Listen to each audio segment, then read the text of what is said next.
Hello, everyone.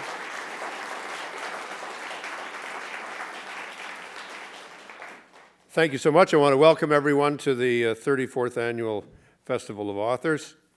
As you might have guessed, my name is Bob Ray, and I'm going to be your host and interviewer for tonight's event. I just want to give you an idea of the format. I'm going to introduce Steve, and Steve is then going to speak, talk to you about his book, possibly read from it. That should take more or less 20 minutes. Then we'll have an interview that will go for 30 or 40 minutes, and then we're going to have questions from the audience if you have some questions that you'd like to ask to Steve. I would remind you that we are a social media friendly festival, so while we've told you to silence your phone, I'm here to tell you that you can update your statuses and you can tweet at IFOA using the hashtag, the #, IFO, that's for the older members of the audience, IFOA, including me, IFOA 2013. But there's no cameras and no photography is permitted. At the end of the event, Steve is going to be very happy to sign copies of his book at the Marilyn Brewer Community Space, just down below. Books by all the authors at the festival are available for sale in our bookstores at these locations. So just to remind you of that and to get on now with the event. I'm delighted to be here to have a chance to interview Steve, since he's interviewed me on a few occasions. It's always a nice thought. He's from Hamilton. He's received his BA from the University of Toronto. He has a master's degree in broadcast journalism from Boston University. And if any of you want to ask Steve questions about the Boston Red Sox, I'm sure he'd be glad to answer them. He's the author of 3 books, 2 on politics and 1 on hockey, and he's worked as a journalist for over 30 years. Since 2006, Steve has been an anchor and senior editor of TVO's The Agenda with Steve Paikin. He presents tonight his book, modestly entitled, as I say, Paikin and the Premiers, in which he offers his highly respected opinion on I have to read this stuff, I didn't write this, some of Ontario's most prominent political leaders, including Mike Harris, Ernie Eves, Dalton McGuinty, Kathleen Wynne, and yours truly. His appearance here tonight is made possible by Dundurn Press. Please welcome Steve Paikin, who will read from Paikin and the Premiers.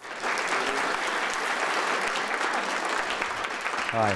Boy, this is just ridiculous, isn't it? Is this ridiculously surreal that he's introducing me and he's interviewing me? Anyway, we're going to figure this out. Let me just take a minute or two here to tell you briefly how this book came together, and then I'm going to read a short excerpt about one of the 9 premiers who's in this book. Let me think, which premier should I pick to write? Of course. It's about 1.5 years, 2 years ago, and I'm having a conversation with a former member of Parliament named Patrick Boyer, who I think people in this room may remember. He represented the Lakeshore area of Etobicoke during the Brian Mulroney government days. And apropos of absolutely nothing, he just sort of fires out to me, Steve, you've interviewed all the premiers since Bill Davis, haven't you? And I said, yeah, that's true. And he said, you wrote a book about John Robarts several years ago, didn't you? And I said, yes, that's true as well. And he said, well, 2013, that's a couple of years away. That's the 50th anniversary of Robarts' first election win. He said, so you've got, in some respects, a direct connection to the last half a century of Ontario premiers. And I said, well, I never really thought of it that way, but I guess that's right. And then the line which I will never forgive him for. He said, Steve, there's got to be a book in that somewhere. And apparently he's right. So there we go. This is the, I'm going to read the first, 5 or 6 pages of the chapter on Robert Keith Ray, who you may remember was Premier of Ontario from 1990 to 95. I've had the privilege of covering the 1984, 88, 93, 97, 2000, 2004, 2006, 2008, and 2011 federal elections, and the 1985, 1987, 1990, 1995, 1999, 2003, 2007, and 2011 Ontario provincial elections. That's 17 in all. The results, more often than not, were predictable, but none was as astonishing as the 1990 Ontario provincial campaign. I was the anchor of the CBC Television News election night coverage in 1990. The election was held on September 6th. 5 days before E-Day, the executive producer of our coverage, approached me late one afternoon just before I was going to go on the air to anchor the 6 o'clock news. "Steve, come here for a sec," said Ellie Alboin. Ellie was the most experienced political producer in the country, bar none. He'd produced every CBC federal and provincial election night broadcast for years, probably 24, by the time he'd come to CBLT-TV in Toronto in 1990. When Ellie talked, people listened, particularly if you were about to anchor your first election night broadcast ever, as I would be in a few days. I followed Ellie into an empty edit suite. He shut the door and told me to sit down. "I'm going to tell you something now, and I want you to start processing this information," he said. "You're going to need a few days to get your head around this, so listen up." He had my undivided attention. What he said next was the craziest thing I'd ever heard come out of the mouths of one of my superiors, ever. "Steve," he said, "next week Bob Rae is going to win a majority government and David Peterson is going to lose his seat." That was it. Just like that. I have to confess my initial reaction was to burst out laughing. I had been covering Queen's Park intensely for a few years, covering it on and off for almost a decade, and had lived in Ontario for all but one of my 30 years. Ellie knew national politics like nobody else, but I thought to myself, he doesn't know Ontario politics as well as I do, and there's just no way he's right about this. But I couldn't say that, so I stifled the guffaw and simply asked, "How do you know?" His answer didn't fill me with confidence. "I just know," he said. "Well, can you show me some polls? Can you tell me who's telling you this?" "No. But that's what will happen next week, and I'm telling you now because I want you to get used to the idea, and I don't want you doing what the anchor in Alberta recently did." Apparently, during the CBC's election night coverage of the '89 campaign in Alberta, the anchor was so shocked to see the Liberals double their seats on election night that she said something to the effect of, "Holy shit, can you believe they won that riding?" "We don't want you doing that," said Ellie. While I sympathized with his desire not to see his broadcast sullied by an impertinent comment, I did have to push back on the information he was giving me. "Ellie, what you're telling me is impossible," I said. "Yes, people are pissed off at Peterson, but they're going to reduce him to a minority government. They're not going to defeat him. There's just no way." We went back and forth a few more times, but truth be told, I left that edit suite unconvinced. With the exception of 1 year going to university in Boston,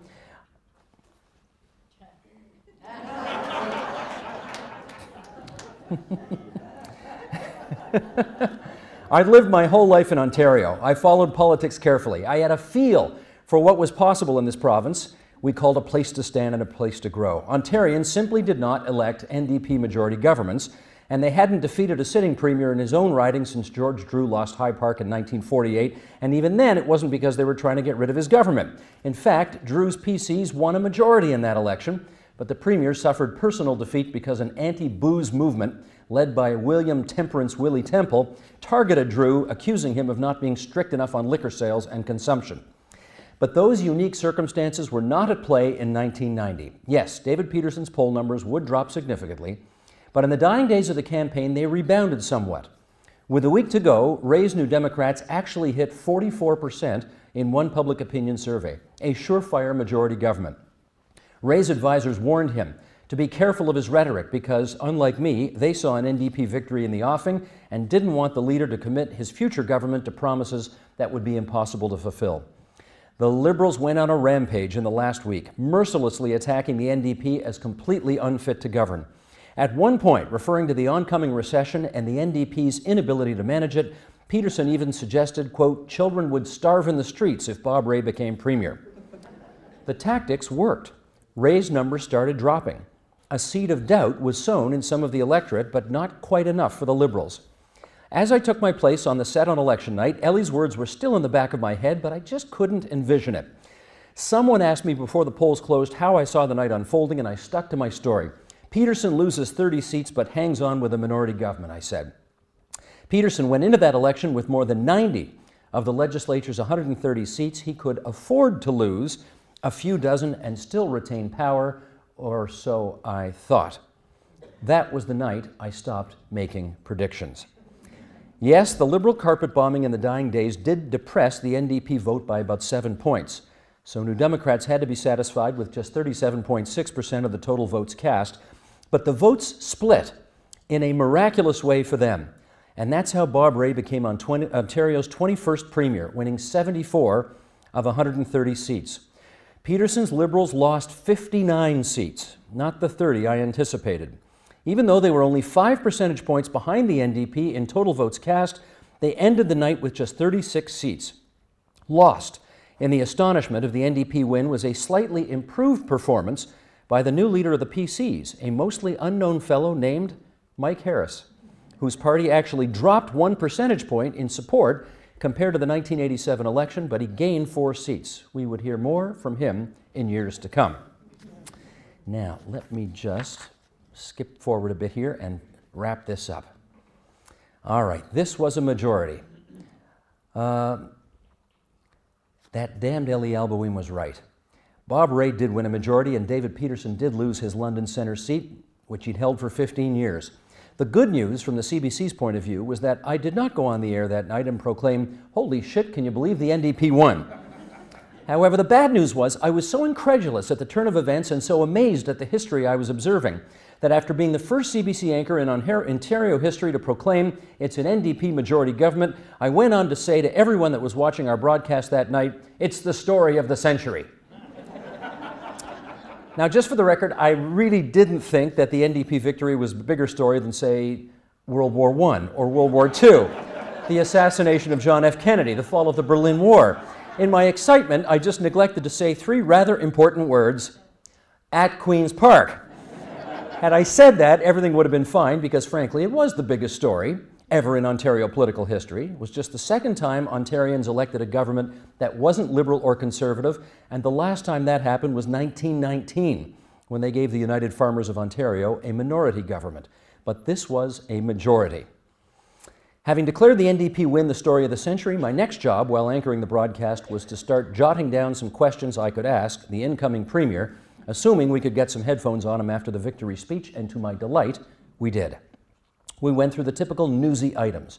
Would he call an inquiry into the development industry's potentially too close ties to politicians?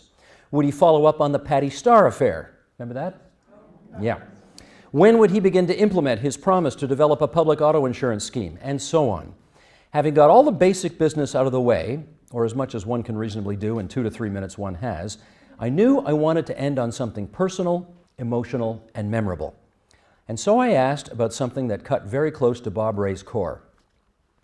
Finally, Mr. Rae, you have had your share of tragedy recently. Your brother David died of leukemia last year. Your in-laws were killed by a drunk driver in a car accident. Do you see tonight's victory as somehow payback for all that tragedy? It was one of those questions that could have gone either way. Rae could have been angered at being reminded of all this tragedy during his moment of triumph.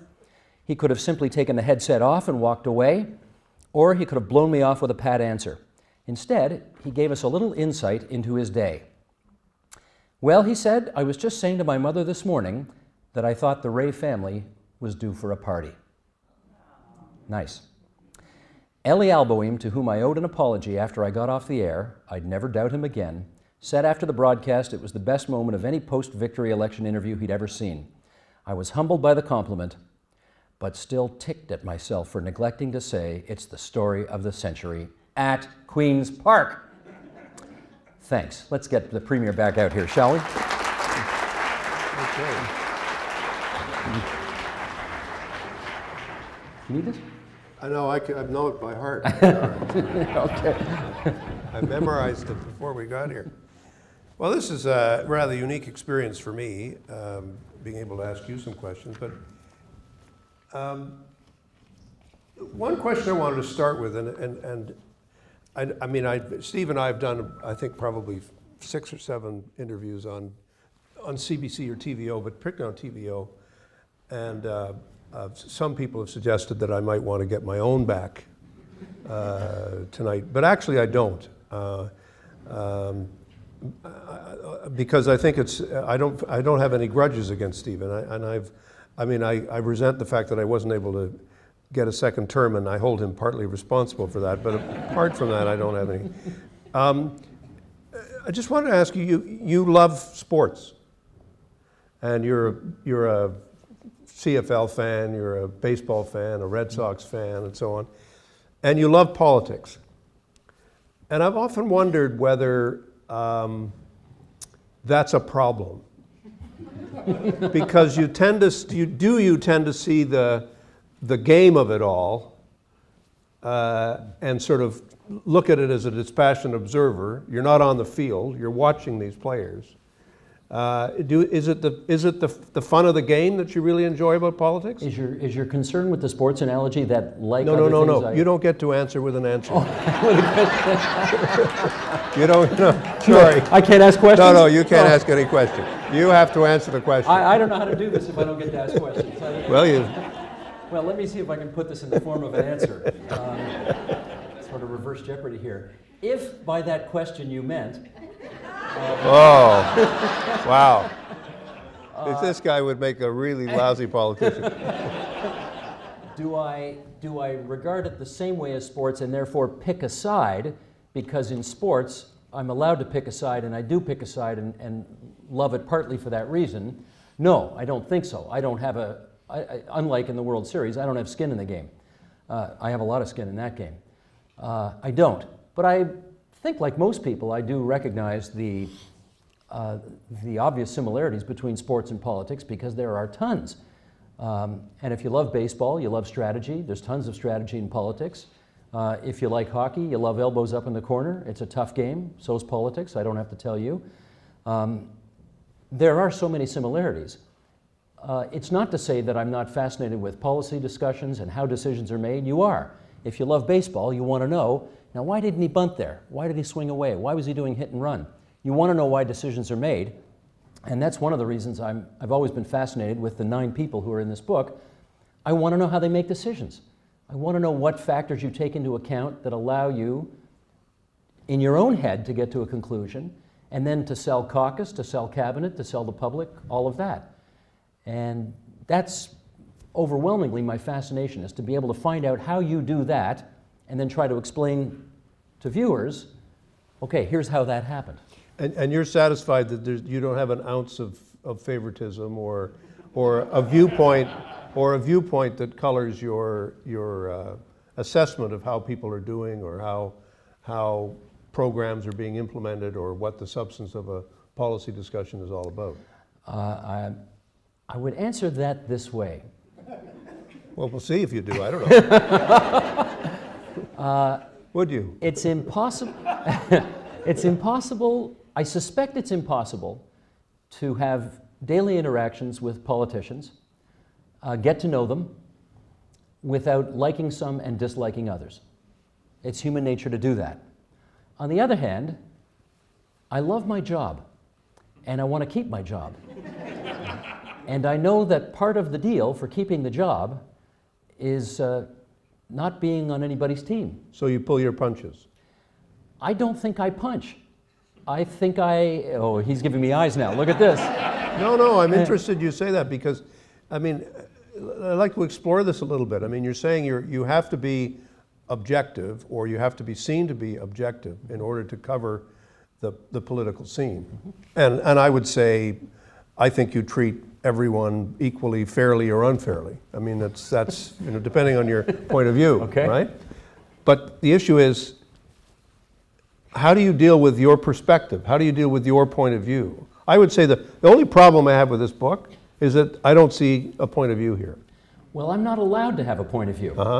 And I think I appreciate, you may have looked at that as a criticism. I actually think that that's good, because I don't think, I know I'm not allowed to have a point of view. I'm not a newspaper columnist. I'm not allowed to opine. I have to represent them as an honest broker in questioning whoever's in the chair, regardless of what party they belong to. Sometimes they've belonged to more than one party in their lives. So I hear, I don't know. But do I have, I don't think I could say in an interview, and I think people would be disappointed if I were to say, you know what, that may be your view or your opinion, Premier, but in my opinion, you're wrong. That's a silly position for you to take. People don't expect that from me. They just want me to be their representative and ask the questions that they think need asking and that I think need asking. You talk about in your reading of the election of 1990, you talked about a story that you feel you missed, or an outcome that you missed. I think just about everybody did. Are there others? Are there things that you think that you weren't able to get at, or aspects of a crisis that you kind of missed and you wished you'd seen it differently or gotten it differently? I think I wasn't kidding when I said I stopped making predictions after your election victory, because I was so wrong about seeing the gathering winds. I just didn't see it happening. And that's one of the disadvantages, I guess, of covering this stuff intensely, is that you think that because you know the history and you've seen things develop in a certain way before, that they will inevitably turn that way in the future. And one thing we learn is that's not the case. I mean, the election after your victory that Mike Harris won, nobody had gone from third place to first place in one election in 72 years. And I didn't see that one coming either. I thought the Liberals would win that election. I didn't predict it publicly, but I certainly thought that's what would happen. And you could go on. So I've stopped making predictions because I think once you start making predictions, you start to see the events unfold through the prism of that prediction, and you start to see, okay, that event I'm going to interpret in such a way because it has to fall into line with what I think is going to happen. And that's a disservice to the people you're trying to serve. So I try really hard to keep a very open mind about the way things are going. How do you see Ontario having changed? You wrote about Robart's time when he was at the center of a lot of political debates in the country, same with Mr. Davis. Do you have any kind of sense of how the province's position in the country has changed, or how life in the province itself has changed? The first observation I would make, and I think you're the guy who said it, is that Ontario is certainly no longer the guy who's at the end of the bar buying everybody drinks anymore. Right. We are, and I think you were the first premier to observe that things have so dramatically changed from the go-go 60s when the Robarts government was building and building and building, and 5 new universities and a community college system, and the Ontario Science Centre, Ontario Place, Go Transit, Confederation of Tomorrow Conference, Niagara Escarpment Commission, nuclear power, our first nuclear, I mean, the amount of investment that government, those 2 Robarts governments, was able to make in the 1960s surely would have made a man like you just incredibly jealous. But they had a lot of help from the federal government to do it. They had help from the federal government to do it, and they also had, he balanced every budget. They had a lot of revenue coming in. They were extremely buoyant times. He was extremely fortunate not to have to face the kind of economic storm clouds that you did. So, there was that. Those were the good old days. They're called the good old days for a reason. They really were. Wouldn't you love to have been premier in the 60s? Yeah, again, I'm not here to Sorry. Occupational hazard, you sorry. can't get out of this pattern here.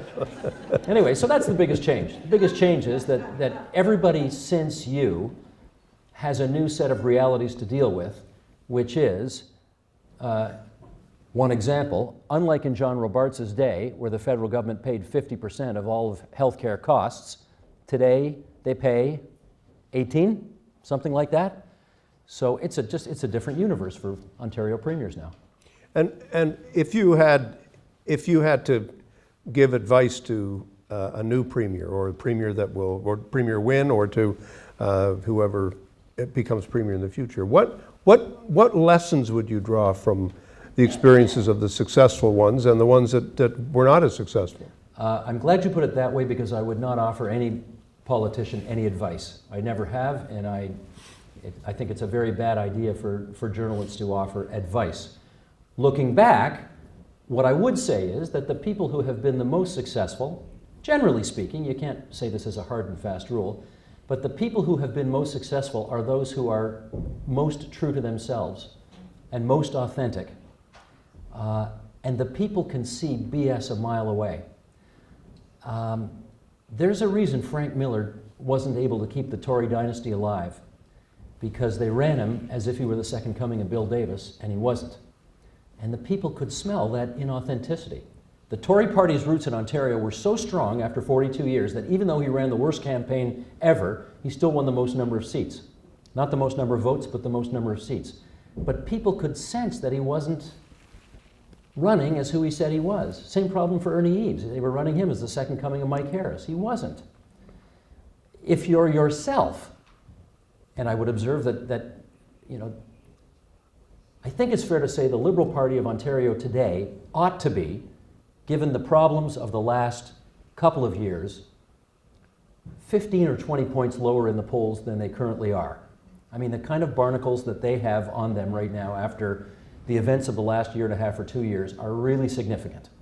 And the fact that they're as competitive as they are, I think, is because the Premier is who she is, and people sense it. And she's not a, she's not a phony. And that resonates. That's my sense. So, I mean, just to go back to where, sort of in a sense, we started, and that is that your observation that in your role, I mean, do you feel very conscious of the fact that you are the kind of one of the voices of public broadcasting in the province? You work for a provincially funded television station. And do you feel as a result of that, that you have a particular role to play that doesn't allow you to sort of have stronger opinions or express them more emphatically than you feel you're allowed to do on television? Absolutely true. And beyond that, I think every journalist is automatically in a bit of a conflict situation. How do I put this? It's not as clear cut as the Premier of Ontario signs my paycheck, but the reality is I'm paid by the taxpayers of Ontario.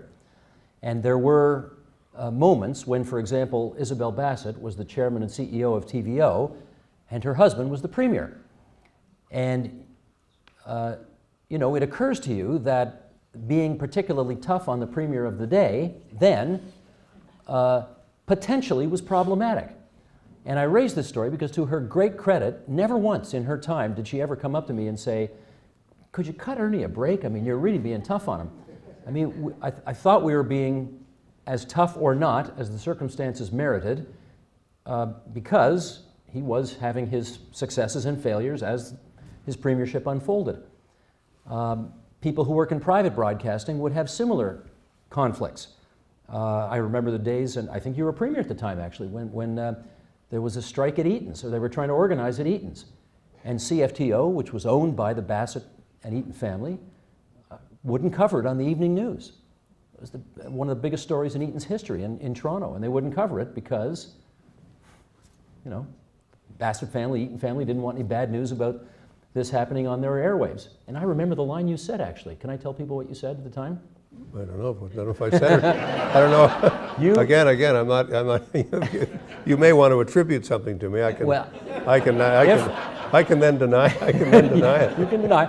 If my recollection was, and you didn't say it on camera, which is why I've sort of asked your permission here, but not really. You were premier, you're about to have a press conference, and before the press conference was over, we talked about this very thing, you and I said, can you believe it? They've just completely not covered this strike at all. Every other media in the city is covering it, and they haven't given 2 seconds of it. And you said something like, yeah, it's kind of like as if it were Pinochet in Chile. It's that kind of state-run interference with the media. That actually sounds like something I would say. I think so, yeah. Yeah. No, but I mean, I don't want to put you on the spot, but it's an interesting observation. I mean, one of the conclusions that I would draw from what you've just said is that my biggest mistake as Premier was not making my wife the head of TVO. Could have changed history. But seriously, as we look at, now we look at a situation facing the province where, one looks at various media outlets that obviously have views and points of view with respect to their owners and how they see things emerging and unfolding. There's a lot of controversy in the province today about decisions that have been made about the gas, the gas line, et cetera, all those issues. Mm-hmm. Do you feel that, you are sort of having to not probe as hard as you'd think you ought to be able to probe? Oh, absolutely not. On the contrary. In fact, when Premier Wynne came on the agenda and did an interview after all of this stuff was hitting the fan, I think I went back at her 4 and 5 times over and over again trying to get to the sort of the bottom of what was going on here. It was an odd situation because she was apologizing for a decision that she actually did not make. But she took it upon herself to say the process stunk, we blew it, and I mean, not in those words, but essentially that's what she was saying, and she said it's my responsibility to clean it up. But I would ask, sorry, I'm not allowed to ask, but I would observe that of all the party leaders at Queen's Park, the one we've had on the most is Tim Hudak. And we've had him on the most because he's had the most to say about policy. He's had all those, whatever, there's 12, 13, 14 discussion papers out there on policy. And we've had him on because we like to think we're a serious program that talks about policy. And so we've had him on a lot to talk about it. And people frequently email me or send a tweet to me saying, why are you giving him this much attention? You know if he wins, he's going to shut you down. And my position is, I can't worry about that. He's got stuff that's worth discussing, so we're going to put him on. You love the province. Yes. And you've given the province a voice and a way of seeing itself that I think for many Ontarians has been sort of, not at the beginning, a lot of Ontarians say, I'm not really an Ontarian, I'm a Canadian. Mm-hmm. But I think what's happened to the country the last little while is that more and more people say, actually, this is my part of Canada, and I identify with it a lot. This is a little bit of a softball question, because I know the answer, because if you dedicated the book to Premier Davis. Why do you think he was so politically successful and came to kind of embody the life and soul of the province? You and I both have a soft spot for that. Absolutely. Yeah, that's okay to say. Well, that's a very complicated question because, of course, when he won his first election in 1971, he wasn't that good. He was the heir apparent to John Robarts, the obvious heir apparent, and he had all of the resources and support behind him. And despite that, he only won his convention by 44 votes. And this Bill Davis was not the Bill Davis that obviously people came to know and love. This was a guy in blue pinstripe suits, and he had a cigar, not a pipe yet, and he was only 41 when he became premier. And he really wasn't, he was a technocratic guy. He wasn't comfortable in his own skin. So that was a different guy. That was a guy who had to kind of find his way in politics, I think, after a while. You'll remember, of course, he almost lost the whole thing in 1975. He barely hung on. Got a minority government, tried again in 77 to go for the majority. People weren't ready for that. They smacked him down again. I think they gave him a couple of more seats. But eventually, he found himself and his voice, and he became a comfortable presence in disquieting times. And by 1981, people gave him his majority back. And by you've told me this in the past, by 1985, he retired. If he decided to run again, your quote, if I recall, was, he'd have wiped the floor with both Peterson and me. Yeah. I mean, he was so strong by the end. His party was begging for him to stay, and he just had enough. He'd been in for 25 years. But he had I won't push this comparison too far, but I think I have a sense of the province because I'm actually not from Toronto. Not that you can't have a sense of the province if you're from Toronto, because you are and you do, but I think being from Hamilton gives me a little... I was born in Ottawa. You're born in Ottawa, but everybody thinks of you as a Toronto guy. Right. But not the mayor, not a mayoralty candidate. That's one of the things that you got up to that was really mischievous, really bad. But anyway, finish your thought about being from Hamilton or being from Brampton. You see the province differently. I think so. I think being from Hamilton, you do feel the province in a different way. And my wife's from Sudbury, and I think that, again, there's something about not having grown up in downtown Toronto that just, I think, gives you a different sense of things. And Mr. Davis has it. Growing up in the very sleepy Brampton that he did grow up in, and of course Brampton is nothing today like it was when he grew up there, but he understood that. And it's one of the reasons he wanted to bring in full funding for separate schools. He saw the increasing multiculturalization of Ontario, and he understood about the necessity for social cohesion, and he understood the necessity of finding as common a position on an issue that could get as much public buy-in as possible, as opposed to where we're at in politics today. Okay, you want an opinion? Which I really regret. I don't think it's great that we're in an era today, and it doesn't matter what party it is, everybody wants to dance with the ones that brung you. And they worry a great deal about satisfying the base, and they don't worry very much about kind of finding that common ground among competing interests. And Mr. Davis, that was, I think, one of his great strengths. He was able to do that. And I think, I'm not trying to, you tried to do that when you were premier. You realized that you were leading a party that was its membership was way too outside the mainstream of the province, and you understood that for you to have any future electoral success, you'd have to kind of bring the party kicking and screaming in a way that Bill Clinton did, in a way that Tony Blair did, closer to where the people were, the largest number of the people. And your party wouldn't let you do it, and so I made that crack earlier about two parties, but the fact is that you know, I don't, in some, you tried to bring your party to where you thought the right place was to go, and your party wouldn't come with you. So I don't know whether you left it or it left you or whatever. Well, it's like any relationship, you know. Yeah. It evolves, and sometimes it evolves well, and sometimes it doesn't. But I think your description of how politics is changing today is a really good one, and I think you're entitled to your opinion. One of the things that we find today is this polarization that we've seen it in the United States, and we see it here. Yeah.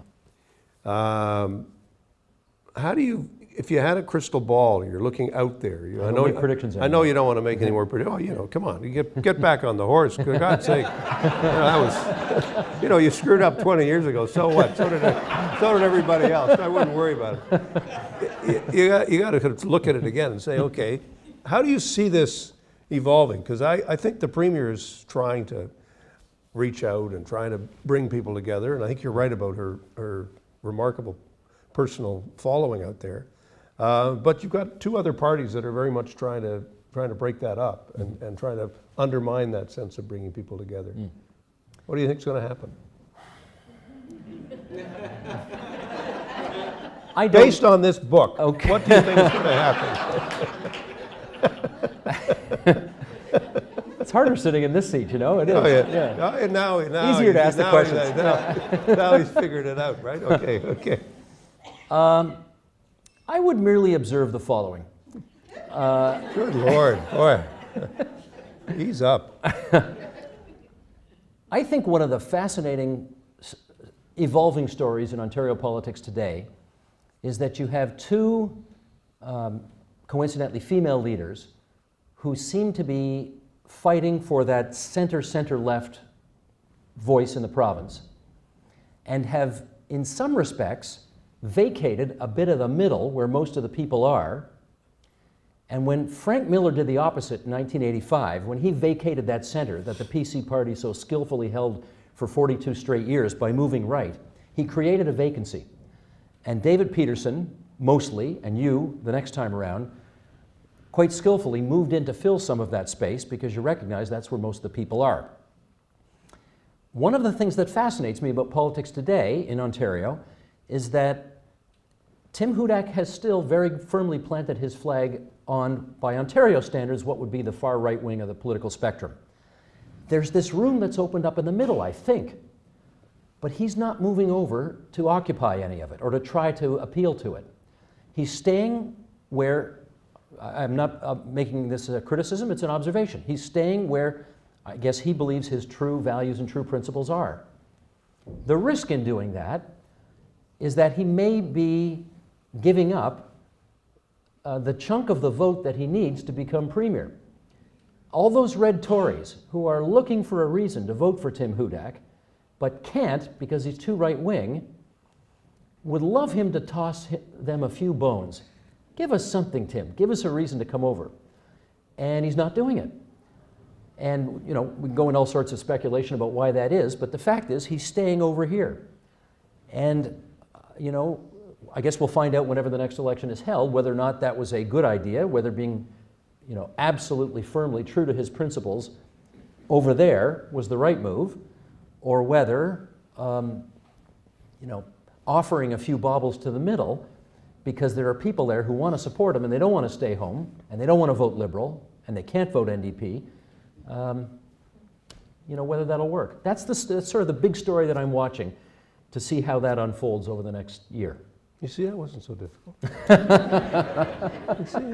It was. No, you were great. You told people, you know, you gave people a point of view and you told them based on your experience. It was good. You should do that more often. We haven't talked about Premier McGuinty. Okay. Your take on how he made it I think the story that you tell which reminded me, I must say, I think it's one of the really good sections of the book on how he won the leadership at the convention, which is a remarkable story. For those of you who haven't read it again, it's kind of fascinating. Somebody who has not been quite as successful in the mode of convention steering through. The one thing you said in the book was that the success that he had and how he moved forward. How do you feel about that today? I mean, now looking back now and saying, well, now we have a slightly different prism to look at it. How does that work? Well, okay, a little story here. 1990, the Liberals are decimated. He takes over, and the one new Liberal that was elected in that election was Dalton McGuinty, the only one new guy. Every other Liberal new candidate lost, and of course they lost a lot of incumbents as well. And I remember taking him out for lunch shortly after he won, because I wanted to find out who this one new guy was. And he said, during the course of that lunch, I think I'd like to be the leader of this party someday. He probably won't remember saying it, but I absolutely remember it as if it were yesterday, because I was just shocked when he said it. I thought, you've been here 2 months, you don't know where the bathrooms are yet, you want to be the leader? And he was kind of, he's kind of goofy looking, right? I mean, he was a tall, skinny guy, he was a little awkward. He's not a personally, naturally, openly warm guy. He's kind of awkward in that respect. And I just thought, you haven't got what it takes. Again, this is why I don't make predictions, because... Well, so far you're batting 2 for 2. Yes. But, funnily enough, 6 years later, he was the leader of the party. And 13 years after that conversation, he was the premier. And he ran in 1999 to be premier, and he lost. And he should have lost because he wasn't ready. And the Tories ran ads that said he's not up to the job, and he wasn't up to the job. He wasn't ready. And everybody knew it, which is why he lost. But 4 years later, he was up for the job. He was up to it, and he clearly was a candidate who had grown, who was more comfortable in his own skin, could deliver a better speech, still with his introversion and a bit of awkwardness, but better, a much improved candidate. And he was he had 2 things going for him during elections. He was a phenomenal campaigner. He was incredibly disciplined, but he could do so without sounding, forgive me for putting it this way, like Tim Hudak. Tim Hudak is on a message track, but it doesn't work because it sounds inauthentic. It sounds, and he knows this, and he's working on it, but he hasn't got there yet. Mr. McGuinty had an ability to kind of get his message out, but not make you think that he was on that message track route, and he seemed like a very good, skillful campaigner. He also had the great good fortune of going up against 2 guys that the public had rendered their verdict on. They had had enough of the Conservatives after 8 or 9 years in power, and so Ernie Eves, particularly since he didn't run as his authentic self, lost. And then John Tory made an ill-advised promise about funding faith-based groups for education in 2007, and that helped Dalton McGuinty as well. So he got very lucky. And Tim Hudak made some mistakes in 2011, which also helped Mr. McGuinty be lucky. But you got to be good to be lucky, and if you're going to be the first Liberal premier in 129 years to win 3 straight elections, you got to have something going for you. Okay. His exit from politics is the worst exit from politics I think I've ever seen of any politician at any level. Don't clap. I'm not saying that to get it's inexplicable to me. It's inexplicable to me for a guy who was so savvy and so successful and so prepared to take risks when he thought it was the right thing to do, like breaking the biggest promise he ever made for his first election. He looked in that camera and he said, I'm not going to cut your taxes, but I won't raise them either. And he did raise them significantly in the first budget because he realized, I can't repair public services and balance the books and not raise taxes. Something's got to give. So he spent his political capital successfully, as it turned out, and he was able to do it. But I don't know. I don't know if we'll ever find out. I would love to find out what happened in the last year that made so many of the decisions in the last year so apparently inexplicable. In the long run, long answer, forgive me, coming to an end. No, this is your book. In the, in the long run, I'm not sure we'll remember the gas plant fiasco as much today. My hunch is 20 years from now, we're going to remember full-day kindergarten. Right. We're going to remember that we don't have any coal-fired generating stations in Ontario anymore. We're going to remember some significant healthcare reform, these other things. And, but at the moment, $1 billion frittered away feels very not good. Yeah, I think that's a fair comment.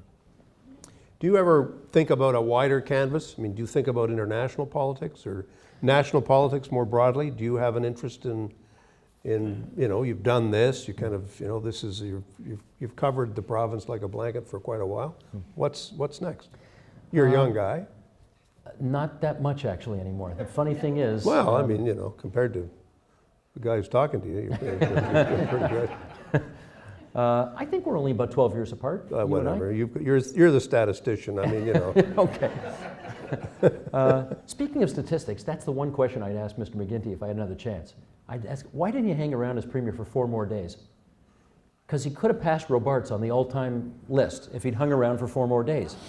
And it's a completely stupid question, but that's one thing I know. Why didn't you hang around for 4 more days? You could have moved up the list. Because he doesn't care about the numbers. I guess he doesn't. I care about that stuff, I guess. I don't know. You know, the beauty of doing the agenda is we cover everything. And yes, I like to think that because I've watched Queen's Park for such a long time, I have a pretty good intuition about it and certainly a lot of interest in it. But we do national, we do international affairs, we cover the, you know, a wide swath of issues.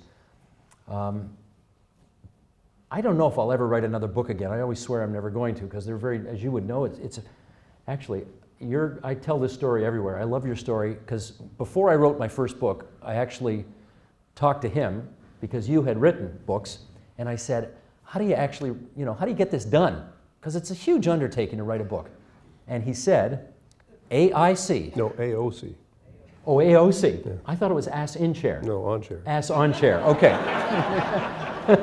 Okay. It's my wife's line. Okay, and that's what... And she's here tonight, and Arlene is the inventor of that line. Is that right? Yeah. That was a great line, Yeah. because you're absolutely right. There's no substitution for ass on chair. Right. Okay.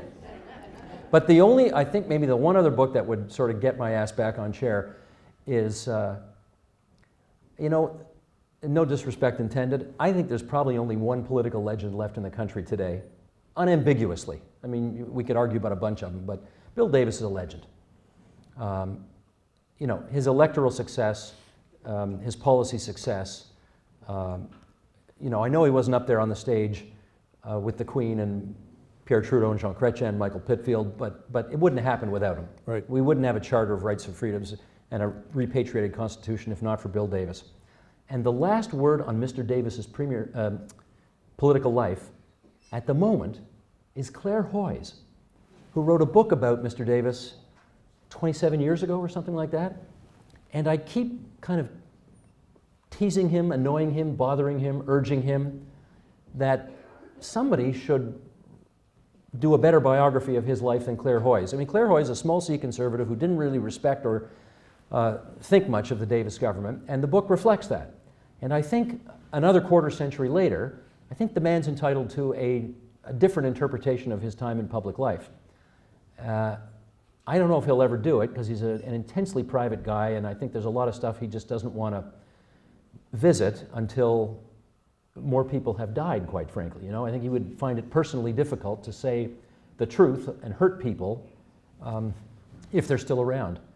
But he's 84 and he's not getting any younger, and I really hope he sets some of the records straight before it's too late. Yeah, well, I certainly think he deserves the assessment, and I think you'd be a great person to do that assessment. So I hope. Why don't you tell him? He listens to you. I already have told him that. Oh, okay. And he said, "Thank you, Robert. I'll consider your." That sounds like him.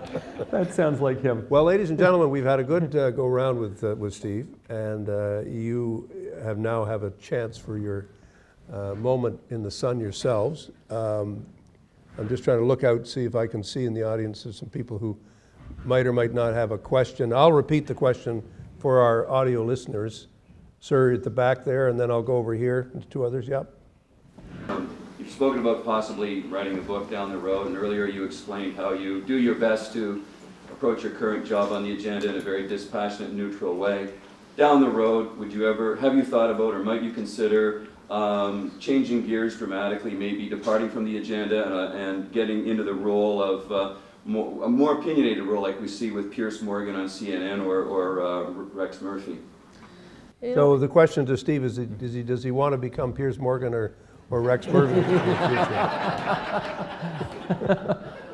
future? You know, candidly, I am jealous of those guys who are able to put so much of their opinions into their questions. There are moments where I'm jealous, not often, but from time to time. But I don't see it happening. As long as I'm doing what I'm doing, it's certainly not going to happen. And I don't have a burning desire to do it. I don't think, boy, I have these thoughts running around in my head, and I so desperately need to inflict them on the viewing public. I just don't feel that way. I think I do what I do because I'm way more interested in what he thinks than in what I think.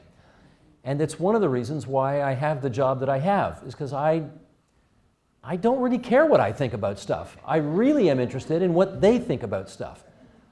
And that's why I ask questions for a living. Sir. If you were able to ask Mr. Harper a few questions, what would you ask him about the current Senate situation? And I understand Mr. Harper said he wished he played piano with Mr. Layton. If you asked him why didn't he, what would he say? The question about what would Steve ask Stephen Harper and the relationship between Stephen Harper and Jack Layton? The most interesting question I actually have for Mr. Harper doesn't really relate to, at least to me it's interesting. This is what I am interested in. I don't know if it's an interesting question, but it's actually not related to this Senate business, which will, in the fullness of time, do whatever it does. I'm interested in his evolution as a politician. I'm really interested in how a man who started off as the head of the National Citizens Coalition with a very, I think it's fair to say, sort of conservative Republican view of what Canada ought to be and could be, and how he has moved some considerable distance to be the very pragmatic, again, by Canadian standards, maybe not by standards of his political opponents, but by Canadian standards, not all that small c conservative person that he once was. He's a very different person today. And it may well be that the realities of, what's that line? Where you stand depends on where you sit. The realities of being the Prime Minister and what's possible may have changed his views about conservatism in Canada. That's what I'd want to know. I don't think he's at all interested in sharing his feelings about that, which is why I suspect we're never going to get him for an interview. The Jack Layton, Stephen Harper thing is interesting because, of course, I think his single animating political strategic objective, not policy for the country, but politically, has been, of course, to destroy the Liberal Party.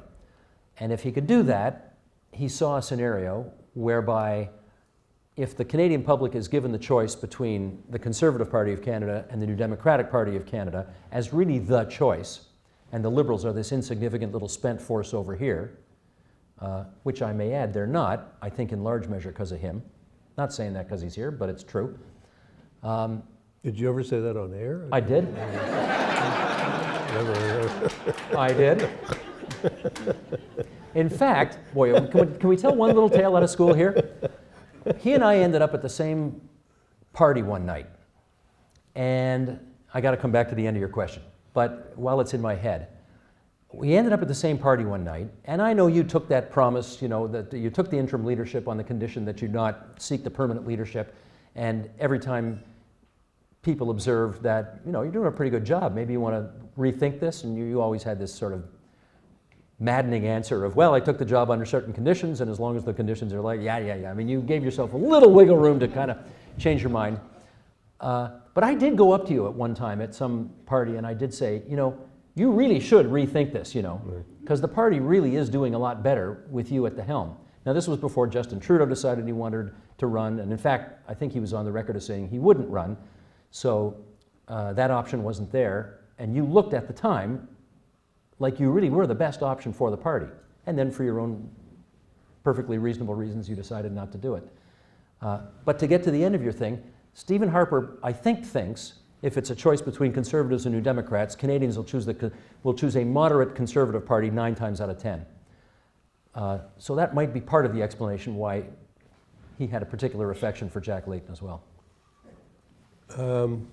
Yes, ma'am. Could we talk you into running for politics? Could Steve run for politics? A good question. Could we talk him into it? Well, you could try tonight. Other people can try. Have you ever had an interest in running? No.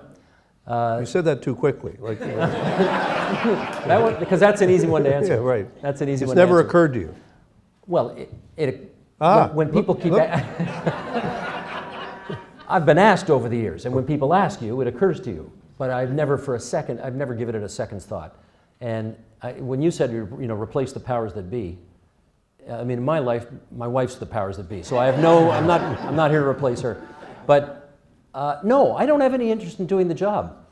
I think I'm doing what I'm supposed to be doing.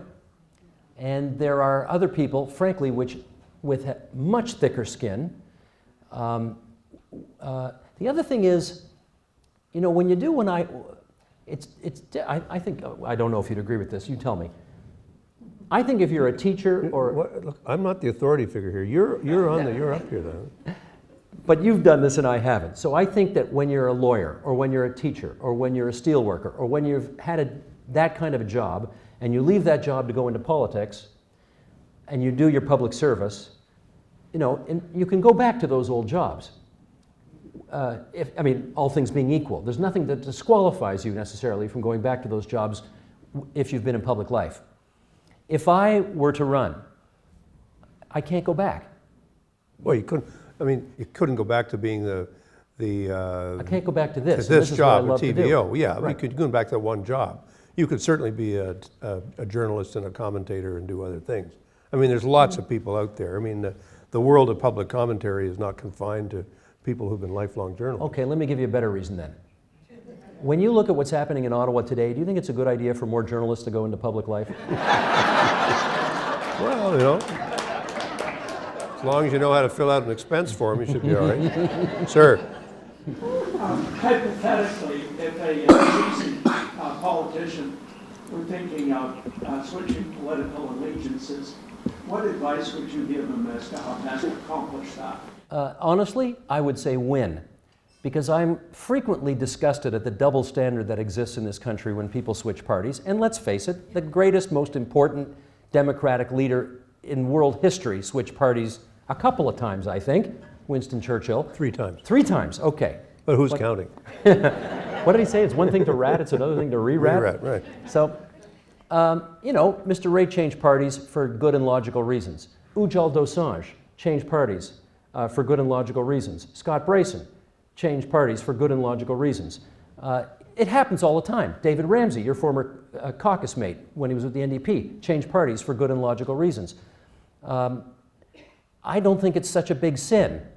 I've seen examples. For example, Rocco Rossi changed parties for what he thought were good and reasonable reasons. He is now persona non grata in so many circles in this city and province and country. And why? Because he didn't win. If he'd won his seat, like the other people I mentioned, this issue might have gone away for him. But I still talk to liberals today who spit nickels whenever his name comes up. And I always figure that's unusually harsh on him. And it is, because he didn't win. You win and a lot of stuff goes away, right? You win and a lot of stuff goes away. I don't know, maybe you disagree with my observation there. No, I don't. I mean, I think that it's like any other relationship. I mean, people's marriages evolve or their relationships evolve and things are the way they were at one time. You change as an individual. It's an evolutionary thing often. Right. And if you take Churchill's example, I mean, it wasn't really opportunism. It was more a matter of saying, well, this is where I feel at home now, and then as circumstances changed, he continued to have very strong beliefs and then said, well, now I'm more comfortable over here now. And I think everybody understood, part of what he was talking about, what he was thinking. But I obviously I have a stake in this game, but I agree with you. I don't think it's I don't think it's the worst thing in the world anybody can do. In fact, I think it's a very, very natural phenomenon. And I also agree with you that, you know, nothing succeeds like success. Yes. And so we've got time for one more question. Sir, right in the middle there.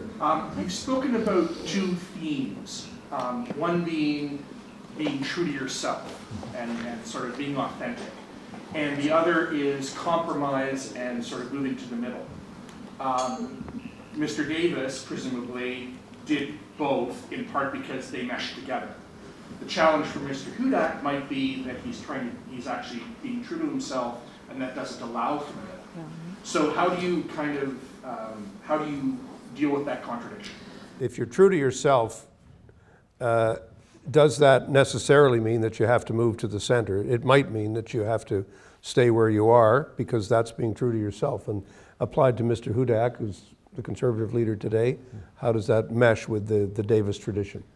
I'm going to quote you again. I've learned a lot from you over the years, and I'm going to quote you again.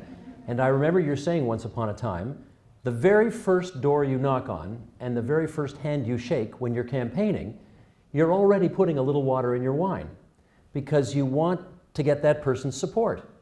And you can't just, if you want to be successful in politics, say, here's what I think, and that's only what I think, and anybody who's over here, I'm not interested in you. It doesn't work that way. I'm not urging Tim Hudak to move to the middle. I'm interested in seeing whether or not his declining to do so will pay off for him in a political way. I know there are a lot of Conservatives in Ontario today who believe that Mike Harris won his election because he presented himself as a kind of far-right, small c Conservative, and that's where this province is. I don't happen to believe that. I think Mr. Harris succeeded for a whole host of reasons, obviously, in 1995, but that wasn't one of them. I just don't think this province is a small c Conservative province. He got elected for other reasons. I don't know how satisfactory an answer is. It's very difficult, but if you want to be successful in politics, you have to meet the people where they are, in some way, shape, or form. And most of the people in this province occupy a space in the middle of the political spectrum that from time to time tax left and from time to time tax right. Now that's Bill Davis's governing philosophy right there. Move left and adopt rent controls if need be to secure that vote. Move right and cut some program that you think is, you know, no longer necessary in order to appeal to the Tory core. He used to have this joke all the time. I'm sure he'd said it to you many times. Some cabinet minister, maybe a Robert Elgie, for example, who was a real red Tory, would come to him and say, please, Premier, don't shuffle me out of Labour yet. I got one more thing I really want to do. And he'd say, Robert, I think we've tested the Tory core long enough. You know? So he had this great intuitive understanding about how far right to go, how far left to go. And the most, I think, successful premiers under normal circumstances, I would sort of accept you from this because your circumstances were not normal. You took over during a real storm. That's the formula for success. If Hudak can win with the way he's doing it, I'll have to reevaluate that, but let's see. Okay, well, look, folks, let me hold this up for the cameras and for all of you. As I called it jokingly, the modestly entitled Paikin and the Premiers. I think the Premiers and I might have been a better. But the one thing is we don't have a lot of books on Ontario politics. We don't have a lot of books that allow people to really focus on the evolution of political life and political leadership in the province.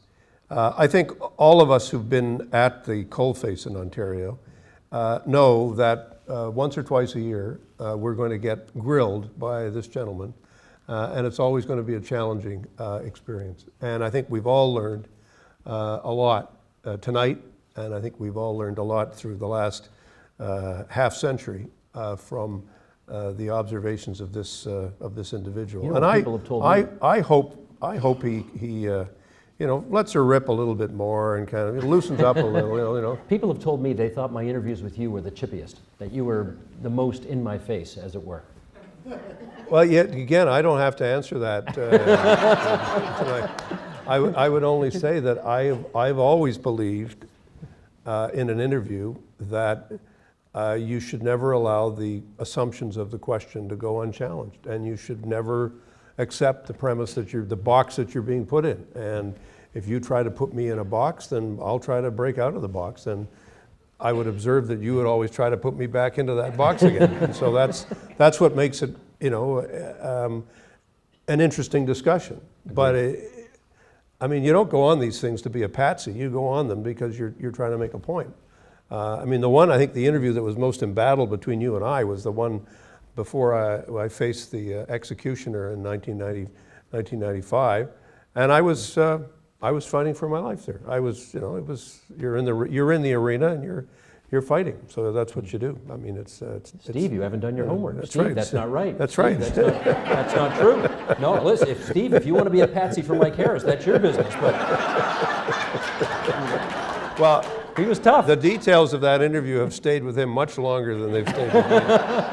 Hey, I'm not carrying any of this stuff around. I mean, anyway, folks, thank you so much. Steve, thank you for a great Thank you very much. That was so wonderful.